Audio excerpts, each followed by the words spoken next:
Vous voulez sortir des backrooms? Vous voulez savoir comment sortir? Et pour vous, les amis. Bonjour à tous les amis, dans cette nouvelle vidéo, j'espère que vous allez bien. Moi, ça va nickel. N'hésitez pas à lâcher le plus gros pouce bleu et abonnez-vous à la chaîne YouTube. Compte sur vous. Et vous avez bien, vous voulez tout savoir comment sortir des backrooms. Je pense que c'est ça. Et grâce à l'aide de nous, vous aurez des astuces, des méthodes pour sortir des backrooms et éviter des monstres comme les particueurs, les bactéria et les smartless. Oh, j'arrive pas à parler, bref, vous avez compris. Et on va commencer l'intro.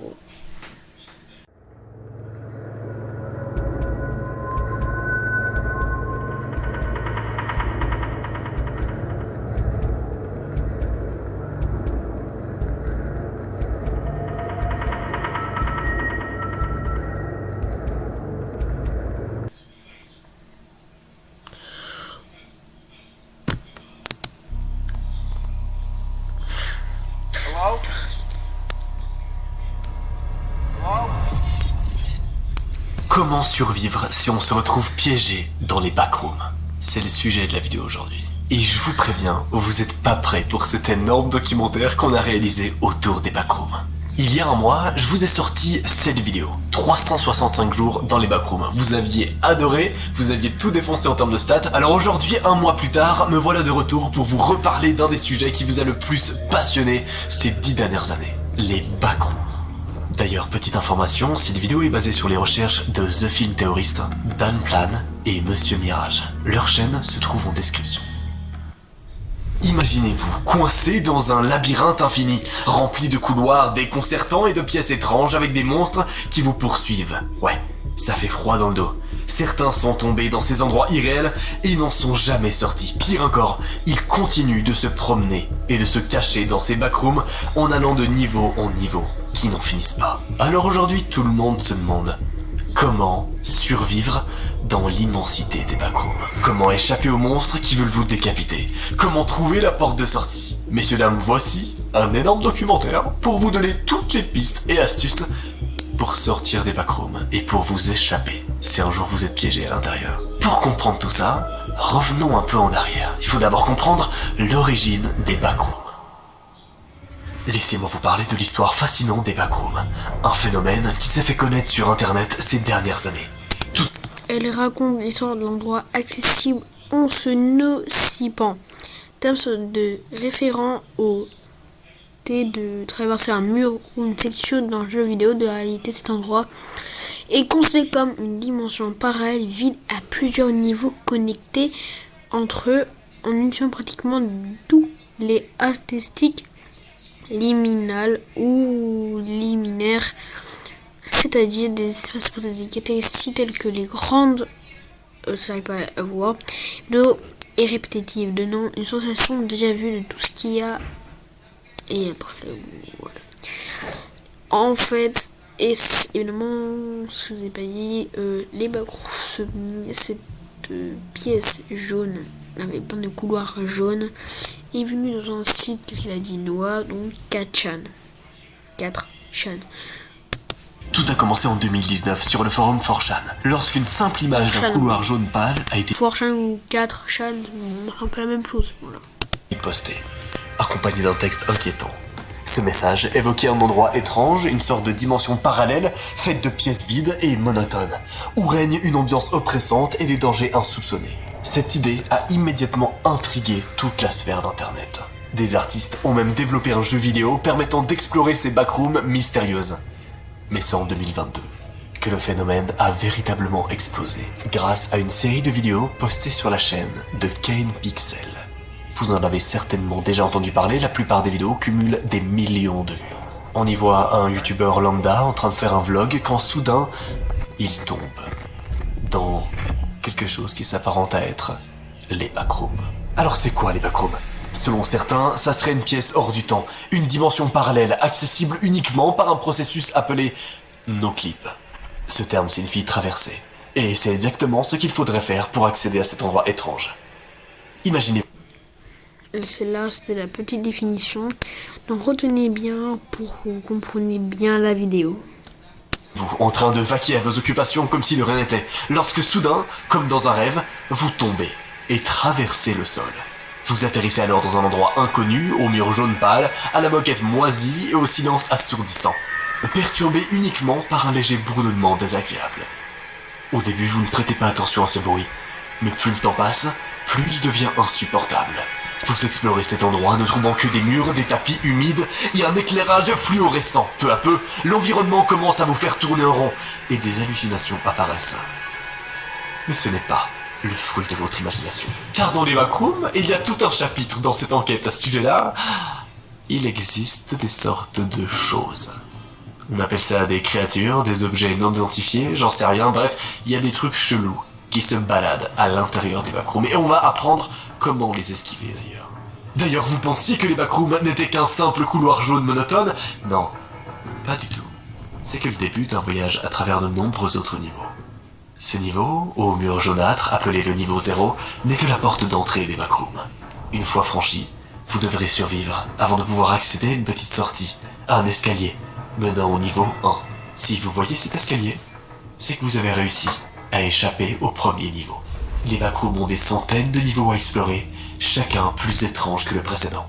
Le niveau 37 par exemple, vous plongera dans un décor de vestiaire de piscine, avec de longs couloirs menant à des eaux troubles. Petit conseil, méfiez-vous de la peste hydraulique, un virus mortel présent dans ces eaux. Le niveau 100 vous transportera sur une plage infinie, bordée par une mer mystérieuse. Mais ne vous y trompez pas, une entité invisible vous suivra à la trace, tandis que d'étranges photosouvenirs surgiront pour réveiller des émotions lourdes. Le niveau Run for Your Life, ou Courez pour votre vie, est l'un des plus effrayants des backrooms. Si vous êtes là-bas, honnêtement vous avez que très peu de chances de survie. Le rouge, c'est la couleur du danger. C'est celle qui attire notre attention et nous fait réagir. Imaginez-vous dans les backrooms, face à un couloir éclairé par une lumière rouge. Tout commence dans une petite pièce en métal, avec une lumière rouge. Devant vous, deux grosses portes. L'une mène à un endroit inconnu avec des monstres prêts à vous attaquer. L'autre ouvre sur un long couloir d'hôpital. Cet étage a une spécificité. Dès que vous entrez, il faut courir. Vite. Ce couloir ressemble au couloir d'hôpitaux qu'on voit dans les films d'horreur. Il est infini avec des portes en acier qu'on ne peut pas ouvrir. Ne perdez pas de temps avec ces portes, elles sont là pour vous ralentir. Les panneaux excitent au plafond, sonne source de lumière, renforcent l'ambiance stressante et vous rappellent constamment que la sortie est votre seul espoir. Il faut courir sans s'arrêter car des monstres comme les Hounds, Skinsteller et Smiler vous poursuivent. Ces créatures se battent à votre vitesse, vous laissant une petite chance de survie. Même si elles semblent ralentir, ce n'est qu'une illusion. Elles ne le font jamais vraiment. Des obstacles comme des câbles électriques et des trous dans le sol vous compliqueront la tâche. Parfois, vous trouverez des virages inattendus. Mais surtout, très important, ne prenez jamais une porte après un virage. Ce n'est pas la vraie sortie. Continuez de courir jusqu'à trouver un cul-de-sac sans virage. Là, vous trouverez la porte de sortie, qui vous mènera à un autre niveau des backrooms. Chaque seconde compte dans ces niveaux. Si vous réussissez à atteindre la sortie, vous ne reviendrez plus jamais ici. Restez calme, courez vite, et surtout, ne laissez pas les monstres vous attraper. Sinon c'est ciao. Alors bon, tu l'as compris, il y a plein de niveaux, mais la vraie question qu'on se pose tous, c'est... comment est-ce qu'on peut réellement sortir des backrooms? Parce que t'as pas envie de faire tous les niveaux avant de sortir, non? Alors c'est quoi la vraie solution pour s'échapper des backrooms? 3 niveaux pourraient bien offrir un échappatoire. Le niveau The End, le niveau 3999 et le niveau 9. Autant te dire que si tu loupes le niveau 9, t'es un peu dans la merde. Parce que tu devras passer 3000 autres niveaux avant d'avoir une nouvelle chance de t'enfuir. Revenons un peu en arrière. Comment est-ce qu'on arrive au niveau 9? Le premier court-métrage sur les backrooms commence dans les années 90. Dans ce court-métrage, un caméraman, nommé Kane, tente de faire un plan large et tombe à travers le sol, c'est ce qu'on a vu tout à l'heure. Se retrouvant dans un monde étrange avec des lumières fluorescentes et des moquettes rétro, des murs jaunes et des monstres effrayants. En fait, il s'agit simplement du fameux niveau 0 des backrooms. Ce qui est intéressant avec Kane, c'est que c'est l'une des seules personnes à être ressortie des backrooms. Et donc, grâce à ses archives vidéo, on peut un peu mieux comprendre comment ce qu'il a fait pour sortir des backrooms. Kane explore, trouve des repères intéressants, mais à la fin du premier épisode, il finit par être attrapé par une créature étrange. De nombreux épisodes sont sortis après ça, il semblerait que Kane ait survécu. Aujourd'hui, la question est comment survivre dans les backrooms, peu importe le niveau. Comment naviguer dans ce labyrinthe infini, comment éviter les monstres. Kane a fait une erreur dans ce premier niveau. Et pouvons-nous faire mieux? Pour ça, je vous ai préparé un petit livre, et je vous propose qu'ensemble, on l'ouvre. Ce livre comporte toutes les astuces pour s'en sortir dans les backrooms. Première étape, ne pas bouger. Une fois que vous atterrissez dans les backrooms, la première chose à faire est de suivre les conseils du US Forest Service. C'est un service qui donne des conseils quand tu te perds dans les bois.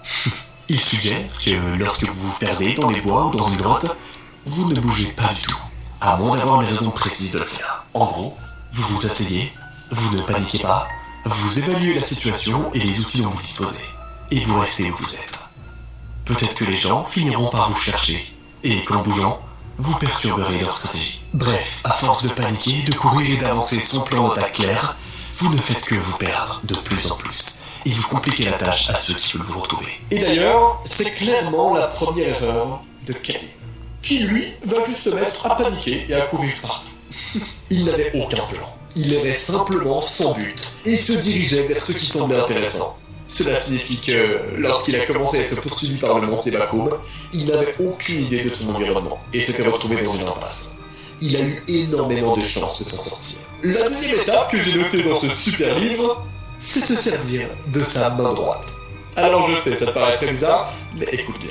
Quoi qu'il en soit, vous serez amené à bouger à un moment donné. Dans tous les cas, vous serez dans un labyrinthe répétitif où vous chercherez une sortie et vous avez besoin d'un moyen de suivre vos mouvements. Et pour ça, vous devez utiliser un algorithme de résolution de labyrinthe. Une manière stratégique de résoudre le labyrinthe sans aucune connaissance du lieu. C'est ce que j'ai appelé votre main droite. Ouais, votre main droite est un algorithme pour résoudre un labyrinthe. Et tu vas très vite comprendre comment est-ce qu'on peut hack les backrooms grâce à ça. Votre première stratégie devrait consister à utiliser la technique du suiveur de mur, également connue sous le nom de règle de la main droite. Je pense que beaucoup de gens en ont déjà entendu parler, mais ne comprennent peut-être pas les mécanismes réels derrière. En gros, il s'agit d'une méthode pour échapper au labyrinthe qui consiste à passer votre main droite le long d'un mur pendant que vous parcourez le labyrinthe. Vous voyez, les labyrinthes, dans leurs termes les plus simples, ne sont que des formes dans lesquelles vous êtes piégé. De nombreux labyrinthes sont ce que l'on appelle simplement connectés, c'est-à-dire que tous les murs sont reliés entre eux, à la limite extérieure du labyrinthe. En tant que tel, si vous deviez dérouler le labyrinthe, ça équivaut essentiellement à un grand cercle avec une entrée et une sortie. Du coup, en gardant votre main verrouillée sur un mur et en la suivant tout du long, vous suivez le contour de ce chemin circulaire. Et soit vous trouvez la sortie, félicitations, soit vous finissez par revenir à vos points de départ. Même si ça fonctionne pas à tous les coups, vous avez de grandes chances de réussir à arriver au prochain niveau grâce à cette technique. Tu longes juste les murs en appuyant ta main à droite. Très simple. Troisième étape, mais pas des moindres, marquez votre passage. Notez qu'il y a ici plusieurs morceaux de murs qui ne semblent pas se connecter à la ligne extérieure. Mais ce n'est pas parce que nous sommes dans un labyrinthe plus compliqué que nous sommes à court d'options. Tout d'abord, si Kane a pu emporter son appareil photo avec lui, il se peut qu'il aurait pu avoir d'autres objets sur lui qui auraient pu l'aider. Plus précisément des objets sur son corps, comme des clés ou une ceinture, et ça nous donne immédiatement un énorme avantage. Passez ces clés, ceintures ou autres contre le mur pour laisser des empreintes ou des marques. Vous pouvez aussi érafler les murs avec votre chaussure, vous pouvez décoller le papier peint, vous pouvez même dessiner et arracher des morceaux de vos vêtements pour les utiliser comme fil. Vous pouvez vous écrire des flèches et des notes sur les murs. On sait que c'est faisable car sur le dos de Kane, il y a des marques dans tout le labyrinthe laissées par d'autres personnes. De cette façon, lorsque votre méthode de la main droite nous fait revenir à notre point de départ, vous avez une indication claire des murs que vous avez suivis et de ceux que vous n'avez pas suivis. Pas mal, n'est-ce pas? Mais c'est que le début. Avec ça, vous passez certainement le niveau 0, mais pas le reste. Pour réussir le reste des niveaux, il faut penser au plafond. Ouais, ici les murs s'avèrent surnaturels et ne peuvent pas être marqués par vous, alors les dalles de plafond sont une autre option. Vous voyez, les plafonds des backrooms semblent être d'un type spécifique connu sous le nom de plafond suspendu, qui est courant dans les environnements de bureaux où des panneaux de mousse légers sont suspendus à quelques centimètres sous le plafond. En lançant une chaussure pour casser ou faire tomber des tuiles, vous pourrez marquer votre progression dans tous les domaines que vous avez parcourus. Petit à petit, vous éliminez les couloirs que vous avez déjà suivis et vous fouillez systématiquement en chemin vers les bords extérieurs du labyrinthe. Cinquième étape, et certainement l'une des meilleures, L'algorithme de Bletch. L'algorithme de Pledge est une méthode simple pour vous aider à vous déplacer dans les endroits inconnus. Premièrement, avancez tout droit jusqu'à ce que vous rencontrez un mur. Deuxièmement, quand vous rencontrez l'obstacle, mettez votre main droite sur le mur, avancez et tournez dans la même direction. Troisièmement, comptez les angles que vous rencontrez. Là, c'est la partie un peu technique, mais on va faire simple. Lorsqu'un angle tourne dans le sens des aiguilles d'une montre, comptez +1. Quand un angle tourne dans l'autre sens, comptez -1. Quatrièmement, suivez cette règle jusqu'à ce que la somme totale des angles arrive à 0. Cela signifie que vous avez annulé tous vos virages et que vous êtes revenu à vos directions de départ.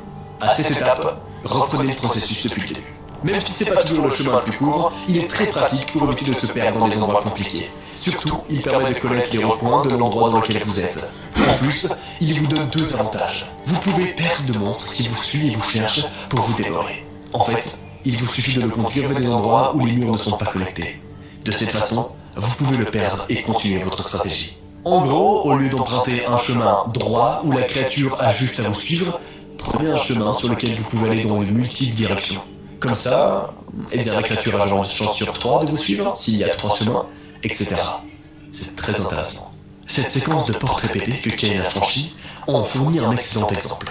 En esquivant et en zigzagant au lieu d'emprunter un chemin droit, il devait pouvoir se faire disparaître assez rapidement. L'autre avantage pour échapper à cette chose est que vous pouvez ensuite essayer de revenir derrière le monstre pour le suivre. Évidemment, la première chose à faire c'est d'essayer de l'éviter, mais si t'es vraiment bloqué, tu peux juste te mettre derrière le monstre, enfin juste, et tu le suis, car très souvent les monstres passent de niveau en niveau, donc en fait ils connaissent la sortie. Il y a donc une manière très difficile de réussir à sortir de Bakum, c'est en suivant les monstres. Ouais, c'est hardcore. Pour ce premier niveau, il y a une dernière astuce que vous devez connaître. Je pense que la première chose que vous auriez envie de faire, après avoir échappé au monstre, c'est de le combattre. Mais honnêtement, est-ce que ça va vraiment vous aider? Probablement pas. Concentrez-vous sur l'évasion et la défense comme première priorité. Une fois que tout ça est réglé, vous avez créé un système qui fonctionne vraiment. Vous avez appris que les murs ne changent pas comme par magie toutes les 30 minutes. Et là, vous pouvez commencer à récupérer tout ce que vous pouvez trouver. Dans la vidéo des Bakum, Kain ignore de manière flagrante de nombreux objets sur son chemin. Par exemple, cette échelle juste là, qui sert au 8 sanitaire, prenez-la et emportez-la partout. Mieux encore, essayez de l'utiliser pour entrer dans la grille du plafond. Vous vous souvenez de ce que j'ai dit à propos des plafonds suspendus? Qu'il est suspendu en dessous du véritable plafond. Et bien souvent les murs ne dépassent pas la hauteur plafond suspendu. En tant que tel, une fois que vous êtes au plafond, vous êtes non seulement caché des monstres au sol, mais vous disposez également d'un chemin grand ouvert vers le bord extérieur du labyrinthe, non obstrué par aucun des murs. Une stratégie intéressante pour esquiver le monstre, voire sortir des Bakum. Vous pourrez peut-être même trouver des fils électriques provenant de lampes fluorescentes que vous pourrez ensuite suivre, ce qui encore une fois devrait probablement vous conduire hors de l'installation. En revanche, petite note très importante, si vous rencontrez une corde dans une benne à ordures, ne passez pas devant. Vérifiez ce qu'il y a à l'intérieur de la benne et prenez au moins la corde. Pareil pour tous les pieds de chaise qui pourraient être utilisés pour l'autodéfense. N'oubliez pas que vous êtes coincé dans un labyrinthe. Tout peut avoir de multiples usages. Par exemple, lorsque Kain monte l'escalier de secours, sa caméra perçoit un trou dans le plafond, créé par un conduit d'air. Comme vous pouvez probablement le deviner, les conduits d'air ont tendance à mener vers l'extérieur des bâtiments. En effet, c'est de l'air qui est évacué. Alors, vers où est-ce qu'il a évacué cet air? Vers la sortie. Pourquoi est-ce que Kain ne l'a pas emprunté?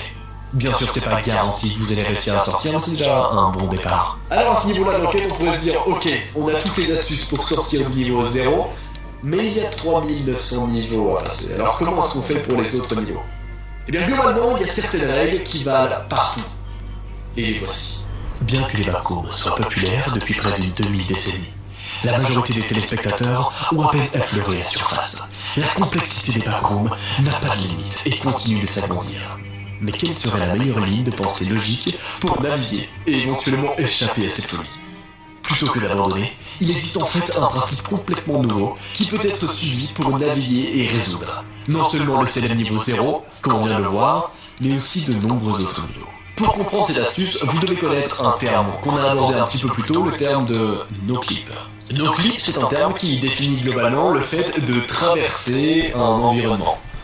Par exemple, quand on entre dans les Bakum, en no-clip. Tu traverses et tu arrives dans une sorte de dimension parallèle qui sont les Bakum. C'est comme dans un jeu vidéo quand tu te bugs dans une texture par exemple, pour ceux qui ont la ref. La première chose à faire alors, c'est d'éviter le no-clipping. On n'a pas envie de tomber dans d'autres dimensions alors qu'on est déjà dans les vacuums. Alors pour ça, surveillez votre environnement. Repérez les murs les plus sombres, sans ombre, ou les portes apparues soudainement et évitez les zones inconfortables. Le no-clipping peut aussi se produire avec des toboggans, des tunnels, donc il est difficile à éviter. Une fois dans les vacuums, paniquer ou frapper les murs ne vous aidera pas. Le niveau 0 est le plus commun, il peut contenir des entités, vous devez agir vite pour atteindre d'autres niveaux. Car rester trop longtemps au niveau 0 peut vous rendre fou. Pour sortir rapidement de ce niveau, mettez en place tout ce que nous avons vu juste avant. Mais déjà là, pour les autres niveaux, on peut utiliser notre première stratégie. Ne pas paniquer et réfléchir de manière stratégique pour être efficace. Les vacuums sont si vastes qu'ils semblent infinis. Vous aurez donc besoin de moyens de survivre. Le guide des vacuums sur le wiki mentionne plusieurs objets utiles pour votre périple. En plus de la nourriture et de l'eau, je déconseille de regarder votre montre si vous en avez une avec vous.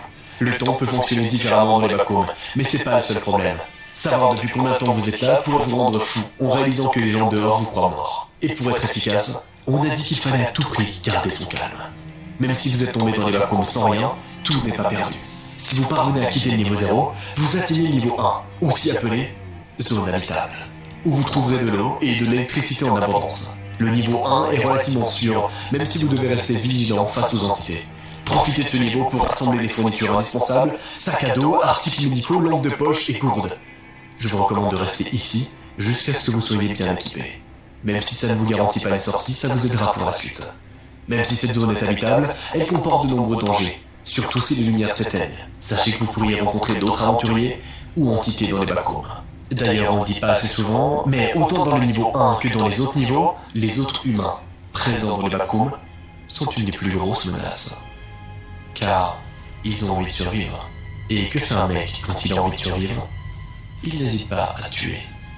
En tout cas, c'est ce que font les gens dans les vacuums. D'ailleurs, les humains sont pas la seule menace, il y a évidemment aussi des entités dans les vacuums, et je propose qu'on fasse un petit aparté sur ces dernières, qu'on apprenne vraiment à les connaître et comment les esquiver, car elles sont présentes dans tous les niveaux. Parmi les plus courantes, il y a les smilers, qui ont des yeux perçants et un large sourire.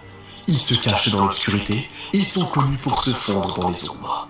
Évitez les zones sombres pour ne pas les agiter. Les hounds ressemblent à des chiens mutants, et ils attaquent des humains, mais sont facilement intimidés. En cas de rencontre, parlez fort, et faites-vous paraître plus grand. Les skin stealers, comme leur nom l'indique, se déguisent en humains pour piéger leurs victimes. Ils sont souvent dociles, sauf quand ils ont faim. Identifiez-les, et évitez-les le plus possible. Ce qui est un petit peu dur, c'est que parfois, ils se déguisent avec de la chair humaine. Mais après, tu risques de voir rapidement que c'est pas vraiment un humain. Si vous êtes poursuivi, sachez que les entités ne sont pas particulièrement rapides, et qu'un humain moyen peut les semer en gardant son énergie. Vous pourriez aussi tomber sur des signes du Major Explorer Group, aussi appelé MEG, une organisation capable de naviguer dans les vacuums. Trouver une base MEG peut offrir des ressources et des informations précieuses pour votre survie. Les vacuums sont vastes et vides, ce qui peut vous isoler et provoquer des hallucinations de panique. Des dangers mortels dans cet environnement hostile. L'autophobie, la peur extrême de la solitude, peut aggraver cette situation. Heureusement, il y a des solutions. L'eau d'amande, trouvée dans les vacuums, peut aider. Elle n'a pas beaucoup de valeur nutritionnelle, mais elle est censée repousser certaines entités et soigner certaines maladies. Cherchez-en dans les caisses au niveau 1, les tuyaux au niveau 4, et même des gouttes au niveau 8. Utilisez également les niveaux sûrs pour vous reposer et guérir. Les niveaux 4 et 37, comme les salles de piscine, offrent un environnement apaisant. Profitez de ces lieux pour vous détendre, soigner vos blessures et maintenir votre santé mentale. Vous devez utiliser ces endroits pour reprendre des forces. C'est très important. À partir du niveau 7, vous rencontrerez des environnements naturels, rendant la navigation plus complexe. Cherchez ce qui ne semble pas à sa place, comme des routes de terre ou des serres pour trouver des passages. S'il y a un truc que vous devez retenir dans tous ces niveaux des vacuums, c'est de repérer les anomalies. Les anomalies, c'est des petits trucs un peu bizarres qui sont semés un peu partout et qui peuvent vous aider à vous en aller. Par exemple, si vous êtes bloqué dans une forêt, regardez s'il y a des arbres qui sont tombés, regardez s'il y a un petit chemin, n'importe quoi qui semble ne pas être à sa place. Finalement, voici ce qu'il faut retenir de cette vidéo. S'il y a un moment où tu dois être attentif, c'est maintenant. Tout d'abord, comprenez que vous êtes dans les vacuums. Acceptez cette réalité et gagnez du temps en collectant des ressources. Soyez calme, conscient de la présence d'autres entités, bonnes et mauvaises. Maintenez votre stabilité mentale en utilisant des niveaux sûrs et en repérant les anomalies pour progresser. Ayez une stratégie de résolution de labyrinthe. Marquez votre chemin en utilisant tout ce qui se trouve sur vous. Équipez-vous de tout ce que vous pouvez trouver. Servez-vous de votre environnement. Les plafonds, les câbles et les conduits d'air seront vos amis. Ne prenez jamais un chemin à sens unique. En utilisant toutes ces tactiques, vous aurez les meilleures chances possibles d'échapper à ces scénarios. Et surtout, n'oubliez pas l'algorithme de Pledge. Ou alors, la version un peu simplifiée, gardez votre main droite sur les murs pour avancer. Et quand il n'y a pas de mur, bon courage. Bref, c'est déjà la fin de cette dernière enquête. J'espère que demain, comme ça, si t'es piégé dans les backrooms, tu sais comment t'en sortir, hein. Clique sur l'écran pour tout. Les amis, c'est la fin de cette petite vidéo. Merci d'avoir vu la vidéo. Et à plus tard.